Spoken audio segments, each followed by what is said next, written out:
Yeah, what drew you to public service in the first place, right? Like you're graduating from Harvard, you're Yeah. McKinsey, you have the opportunity, obviously a brilliant guy, to make millions of dollars and live your life in privacy. But yet you sacrifice all of that for a more meager pay and more public scrutiny. So I grew up in a family and a household that it was not politically connected. Like I don't remember meeting any elected officials when I was growing up, but it was very politically aware. Like my parents were the kind of people, especially my dad, who would be like always watching the news, always talking about whatever was going on the news. And kind of, I think, built in me the idea that the most important thing out there was kind of what's going on in how decisions are being made about our country and about the world. And so I had that in me even when I was a teenager and I thought I was going to be an airline pilot. That was my real like first ambition. And by the time I got to college, I was really, really interested in public service, but I didn't understand how compelling and exciting local public service was going to be. And then we talked about my hometown a little bit, like everything that South Bend had gone through. And I watched that over the years and thought about making a difference. But even then, I didn't know it would mean running.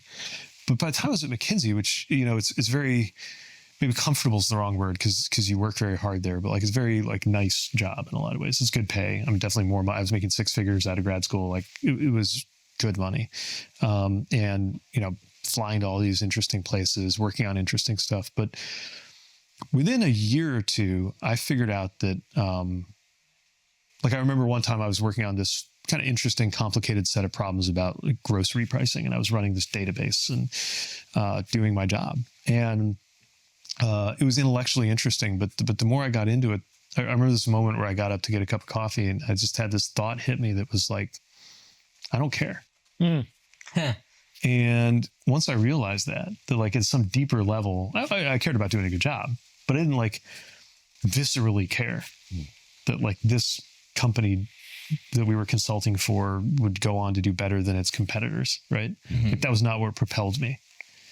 And I realized that even if there was less money in it, I was going to be both happier and more effective, more productive, working on something that I did care about, something that was important, not because a client was paying me to care about it, but because it just mattered in and of itself.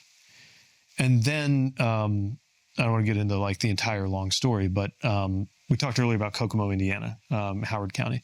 So that's got thousands of Chrysler jobs.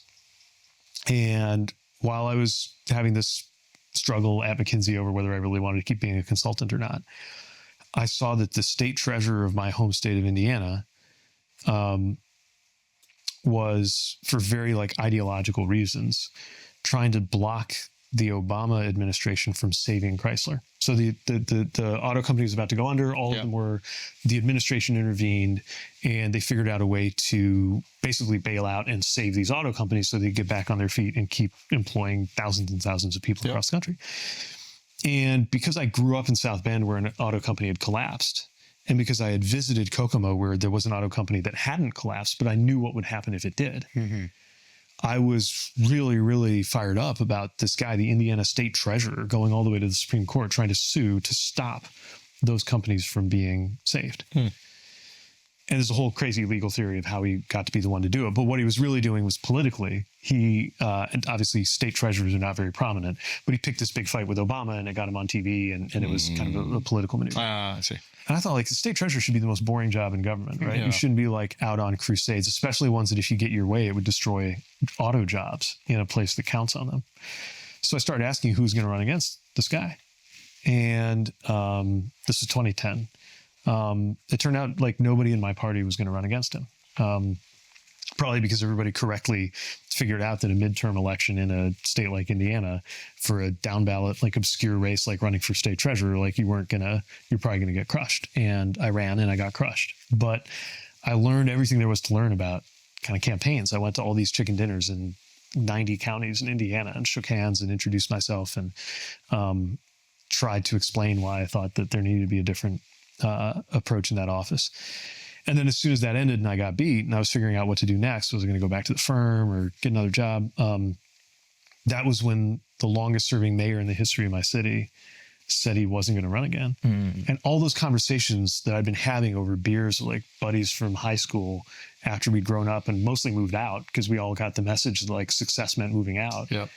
We're always saying like, what's going on back in South Bend? Like, why can't they like grow more? Why can't we like, why don't young people believe in that place? And started to feel like we could maybe do something about that. And so we had this crazy idea to have me run for mayor and just have a totally different message than any of the other people, Democrats mostly, who were running. And then we won. So that was kind of my path. I always cared about this stuff, but I never would have guessed that I would run for state treasurer or that I would really find meaning in local government. And obviously did not think when I was running for mayor that I was going to like turn around and seek the presidency. Like if it weren't for all of the unique things that were going on in our country in 2019, at any other moment, somebody like me never would have run for president. Oh, that's fascinating. When we had